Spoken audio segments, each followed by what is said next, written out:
ಯಾದಗಿರಿ ಜಿಲ್ಲೆಯ ಸಿರಪುರ ತಾಲೂಕಿನ ಹಾವಿನಾಳ ಗ್ರಾಮದಲ್ಲಿ ಇಂದು ಶ್ರೀ ಹನುಮಾನ್ ಜಯಂತಿಯ ಪ್ರಯುಕ್ತ ನೂತನವಾಗಿ ಲೋಕಾರ್ಪಣೆಗೊಂಡ ಶ್ರೀ ಆಂಜನೇಯ ಸ್ವಾಮಿ ದೇವಾಲಯಕ್ಕೆ ಇಂದು ಸುತ್ತಮುತ್ತ ಗ್ರಾಮಗಳಿಂದ ಸಹಸ್ರಾರು ಸಂಖ್ಯೆಯಲ್ಲಿ ಭಕ್ತಾದಿಗಳು ಆಗಮಿಸಿ ಸ್ವಾಮಿಯ ದರ್ಶನ ಪಡೆದರು. ಪ್ರತಿಷ್ಠಾಪನೆಗೆ ಅಂಗವಾಗಿ ತೆಂಗಿನಕಾಯಿ ಒಡೆದು ತಮ್ಮ ಬೇಡಿಕೆಗಳನ್ನು ಬೇಡಿಕೊಂಡು ಇದು ಕೊನೆಯ ದಿನದ ಬಹಳ ವಿಶೇಷವಾಗಿ ತಯಾರಿಸಿದ ಪ್ರಸಾದವನ್ನು ಸ್ವೀಕರಿಸಿದರು. ಸತತ 5 ದಿನಗಳಿಂದ ನಡೆದ ಪ್ರವಚನ ಹಾಗೂ ಸಾಂಸ್ಕೃತಿಕ ಕಾರ್ಯಕ್ರಮಗಳ ಬಗ್ಗೆ, ಪ್ರಸಾದದ ವ್ಯವಸ್ಥೆ ಬಗ್ಗೆ ಗ್ರಾಮದ ಮುಖಂಡರುಗಳು ಸವಿಸ್ತಾರವಾಗಿ ವಿವರಿಸಿದರು.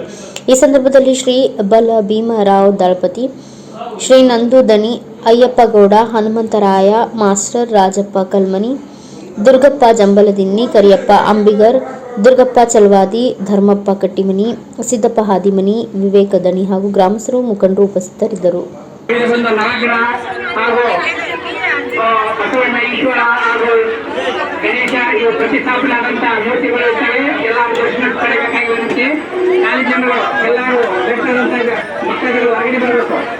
ಹೊರಗಡೆ ಬಂದು ಜಾಗ ಮಾಡಿಕೊಳ್ಳಬೇಕಿಲ್ಲ. ಭಕ್ತಾದಿಗಳು ಹೊರಗಡೆಯಿಂದ ಬಂದಿರುವ ಭಕ್ತಾದಿಗಳಿಗೆ ಕೆಲಸ ಮಾಡಲು ಅನುಮತಿ ಮಾಡಿಕೊಳ್ಳಬೇಕಾಗಿ ಅನುವು ಮಾಡಿಕೊಳ್ಳಬೇಕಾಗಿ ತಮಗೆ ಪ್ರಾರ್ಥನೆ ಮಾಡಿಕೊಳ್ಳುತ್ತೇವೆ. ಎಲ್ಲ ಭಕ್ತಾದಿಗಳಿಗೆ ಕೇಳಿಕೊಳ್ಳುವುದರಿಂದ प्रसाद अवकाश करा आणि गावाने संध्याकाळी केव्हा जावी तर दर्शन करू शकतो.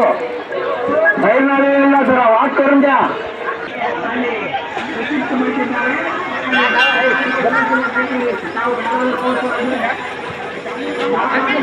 हॅलो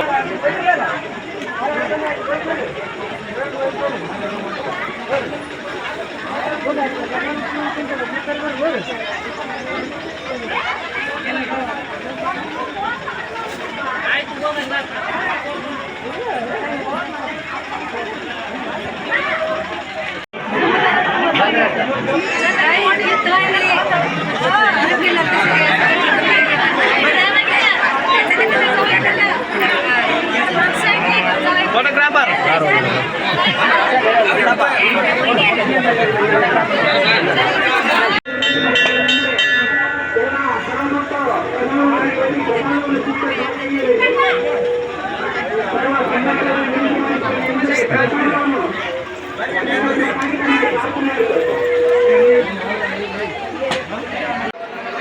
ಅವರು ಮಾಡ್ಕೊಳ್ಳಿ.